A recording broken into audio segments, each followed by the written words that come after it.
Hello and welcome to the interview here on France 24. My guest today is Turkey's Foreign Minister Mevlüt Cavusoglu. Thank you very much for being with us today. Good to see you again. Mr. Minister, a couple of days ago, Turkey launched a military operation into Syrian territory. It's called Olive Branch. It's targeting the region of Afrin. And the objective is essentially to root out Kurdish group and its military wing, especially the People's Protection Units, YPG as it's known. Turkey considers this organization as a terrorist organization. There are many questions. How far are you willing to go into Syria? This terrorist organization is at the other side of our border or at our border.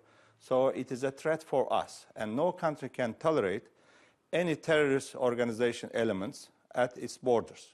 And this terrorist organization has been sending harassment fires from Afrin region to Turkey. It has been more than 700 harassment fires. So it was vitally important for us to launch this operation against the terrorist organization. We are not targeting the Kurds. We have also Kurdish citizens. We are not targeting the Kurds in Syria or in Iraq or in other countries, but the terrorist organizations. And we have 300 Syrian Kurds in our country, and they cannot go back to the areas that now YPG is forcing because YPG doesn't want them. So this is the terrorist organization. And the Kurds and Turkmens and the Arabs in Afrin region are very happy that Turkish military forces, together with Free Syrian Army, are already in because this terrorist organization has been also torturing all these civilians in the region. And that's why this operation was not only important for us, but also important for Afrin region to make Afrin free from terrorists. And there are also some Daesh elements. Some of them actually tried to cross the border to attack Turkey or to go back to host countries, source countries like France. And there is a good cooperation, it's limited, but good cooperation with Daesh elements and YPG in Afrin region as well. So we have been targeting YPG, PKK, and Daesh in Afrin. But how far are you going to get? Is it only limited to Afrin region? You have said that Turkey would then need to move elsewhere to another region called Manbij region, even maybe further. There's a whole corridor on your border. Are you willing to get control of that whole corridor again? This operation is targeting Afrin region. Only. So aim of this operation is to eradicate the terrorist groups in Afrin region. Not beyond? But this operation. But the threat is coming from also Manbij. And we have military people and Free Syrian Army in the Euphrates shield zone, the area that we actually took back from Daesh. So from Manbij, they have been sending harassment fire to our forces in this region. Also, from eastern part of Euphrates River, the terrorists have been crossing the border, and they are even smuggling the weapons given by US and the others, and PKK has been using those weapons to attack our military and also civilians. Therefore, we as Turkey, we have to eliminate wherever the threat is. So you're so ready? For now, Afrin is the target, but in the future, we might also start operation in Manbij, also in eastern part of the Euphrates. So this could go all along the border? It can go, of course. There's no limit. Because there is a threat. Why? But there's supposed to be an agreement with the United States. I don't have to agree with anybody else, because this threat is targeting me, not the others. So and I don't care who is behind this terrorist organization or who is supporting them. They are targeting me. They are targeting my borders. So as the government, as the state, our obligation is to eliminate any threat targeting Turkey. So there's no limit in time and there's no limit in space, correct? This current operation is targeting Afrin region. But there might But be in the further future, operations. if the threat is continue coming from other regions, we might also eliminate the terrorist groups in other parts as well. But this operation is targeting Afrin. Okay, obviously there have been objections. The Europeans, the Americans have called for a restraint. Defense Secretary Mattis declared that until then, Afrin was pretty stable, humanitarian aid was flowing in, and what Turkey is doing right now is disruptive. You had a meeting with his colleague, Secretary of State Rex Tillerson. Clearly there's a major disagreement because the US has armed and supported the YPG, which you consider as a terrorist organization. U.S. armed and supported YPG. Did they continue to arm them? You better ask them. No, I ask you. You have intelligence. You better ask them. So you think they are? That President Trump promised Erdogan that they will not. So is he delivering? Look, let me answer your questions. Please. What we are doing is not disruptive. And YPG has no role in the political process. They have not been in Geneva, and they will not be in Sochi. Sochi so being what we are doing is not undermining the political process. They are the terrorist organizations. Their aim is actually to divide Syria.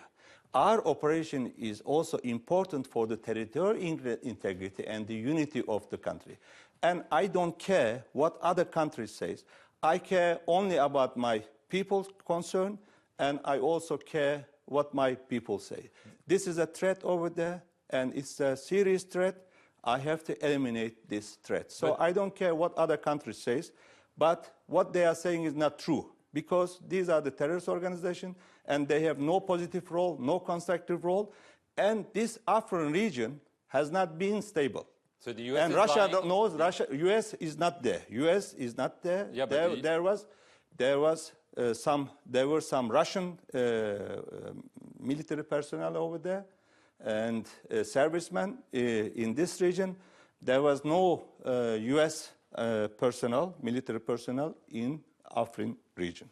So we know the realities and the facts on the ground better than anybody else. So obviously many observers think what prompted you to launch this attack was the plan by the US to establish a 30,000 strong border force using mostly elements from the YPG that the US has backed, armed in order to fight Daesh. You spoke with Rex Tillerson. Is there guarantee from the US that this force is now out of the picture, or is this the US still working on? Well, US promised many times that YPG will leave immediately after the operation in Manbij.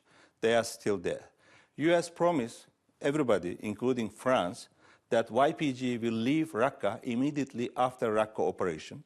You saw in Raqqa they didn't fight with Daesh, and they made a deal. So Daesh left, and now YPG isn't there. So US made a lot of promises, and they haven't delivered. This is also what I made it very clear with Rex Tillerson today, and we have a very good dialogue with him, and we openly discuss all the issues as two secretaries, and therefore they have given almost 5,000 truck-loaded weapons to this organization. And this is not only, as I said at the beginning, a threat for us, but also big risk for the future of Syria. But they continue to do so. They promised not to do so. Let's see. What about this force? Did Rex Tillerson tell you, okay, we understand your worries, we're not going to do this? They understood our worries, our concerns. They understood that it is a very serious situation. And about, by the way, Afrin, I have also seen all the statements. And I don't agree that everybody is very much against. Yes, everybody emphasized that they understood, including France, the legitimate concerns, security concerns of Turkey, but they have some concerns about the humanitarian consequences. And civilians being killed. No, not civilians are being killed. Well, that's according to several groups. You are not telling the truth, by the way. No civilians have been killed? No civilians killed, because YPG is showing their terrorists, that were killed as civilians. And you want to believe that. So why don't you believe the information that I am giving? I am more sensitive than anybody about the civilians and the human rights. I am hosting, my friend, 3.5 million refugees in Turkey. And it has been a huge burden on my shoulder, and nobody is sharing this burden. I have spent $30 billion. And in Syria, so far in Afrin region, I have deployed my humanitarian agencies. Turkish Red Crescent is there, Euphrates is there, disaster management, our doctors are there. We have built 2 camps, and we have been reaching everybody and food and whatever they need. Just one last question. Was there a deal with Russia and with Bashar al-Assad to allow you to go in maybe and allow them to be more active in other regions in Syria? No, we didn't make any deal. No, but they agreed that you go in. I inform everybody. I inform NATO Secretary General. I inform UN Secretary General. And I also sent the letter to the term presidency of UN Security Council. Okay, I also informed the consulate of Syria, of the regime, in Istanbul with a note verbal. So I informed also neighboring countries. I informed P5 countries. I informed Russia. I informed Iran. I informed other regional countries that we will start this operation. So with Russia also we have been in touch. I didn't ask any permission from the regime, but we didn't make any bargain or any deal with anybody about this operation because it is a security matter for us. Okay, Mevlüt Cavusoglu, that's all we have time for. Thank you for being our guest today, and thank you for watching this interview here on France 24.